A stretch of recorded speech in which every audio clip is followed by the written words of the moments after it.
Olá, eu sou a Ana, aqui da Kyoto, e hoje o nosso vídeo tem um tema um pouquinho diferente, que é sobre estudar vários idiomas e não só o japonês. Então, né, muita gente gosta da ideia de ser poliglota, inclusive eu sou louca por essa ideia, e fica pensando, né, nossa, Ana, eu quero muito estudar japonês, mas eu já estudo coreano, ou eu estudo japonês, mas eu também quero estudar coreano, ou até mandarim, por exemplo, tem gente que quer estudar mandarim junto. E assim, é possível estudar todos esses idiomas juntos?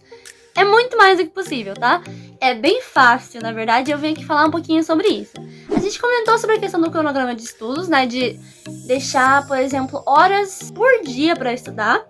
E agora a gente vai falar um pouquinho dessa questão dos outros idiomas. Por exemplo, né? Primeiro, depende de qual idioma você tá partindo. Por exemplo, eu tô partindo do japonês. Então a gente tem que analisar primeiro as semelhanças entre o idioma que você está estudando e o idioma que você quer estudar.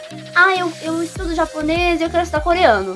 Quais são as semelhanças entre coreano e japonês? Muita gente acha que não tem nada, porque o alfabeto é muito diferente, o jeito de falar é muito diferente, mas na verdade é bem parecido, bem mais parecido do que a gente espera, na verdade, né? Então tem toda essa coisa, né? O coreano e o japonês são línguas que, assim como tanto o português quanto o espanhol e essas línguas que têm uma fronteira, né? O Japão e a Coreia não tem uma fronteira, mas tem uma ligação muito grande, porque o Japão é um país que ele antigamente ele era imperialista, né? Então, tentou invadir a Coreia várias vezes, etc e tal, né? Não é aula de história, mas sabemos que o Japão fez bastante coisa meio errada, né? Com a Coreia, sabemos disso. Então, acabou que muitas línguas têm como se fosse assim uma influência sobre as outras, né? Então, o japonês e o coreano são mais parecidos do que a gente pensa. Por quê?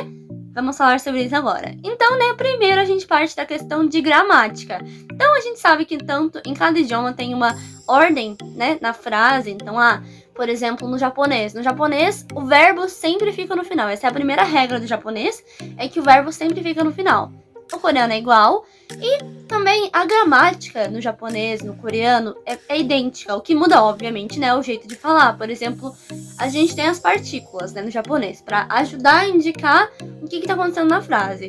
E no coreano também tem partículas. E as partículas, elas são praticamente que assim, elas são praticamente iguais. Claro que muda o jeito de falar, mas tipo, você consegue substituir. Tipo, eu vou traduzir essa frase do japonês pro coreano.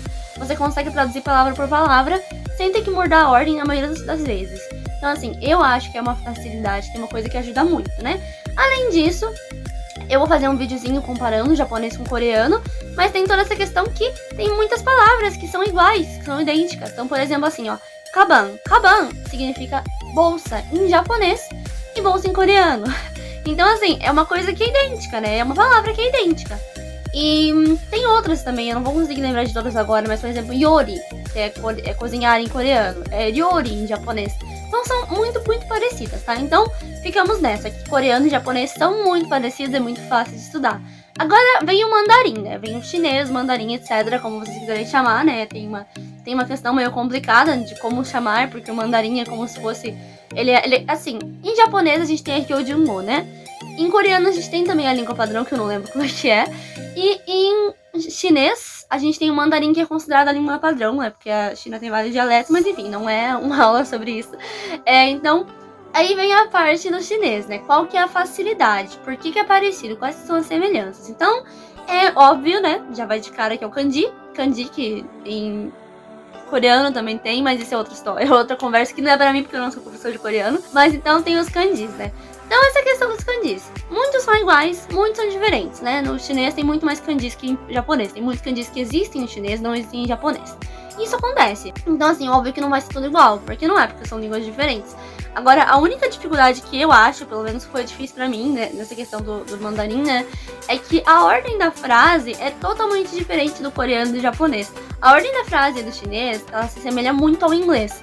Então é sempre aquela coisa, né, indica, daí fala, é tudo misturado. Então, por exemplo, vamos falar assim, o pessoal usa pra de exemplo sempre o I love you, né, tipo, eu amo você.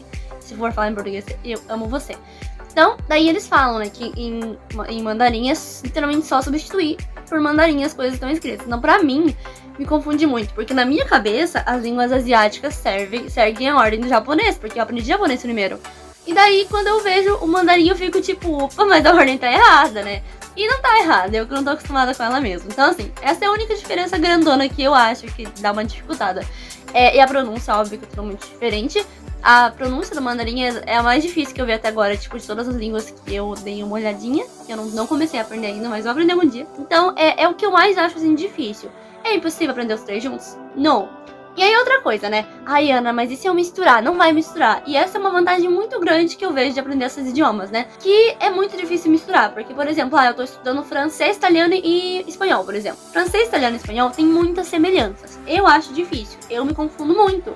Porque, tipo, o que muda na minha cabeça, o que muda é o sotaque, sabe? Então, tipo assim, às vezes eu tô vendo uma coisa em espanhol, e eu leio com o sotaque italiano, e pra mim faz todo sentido.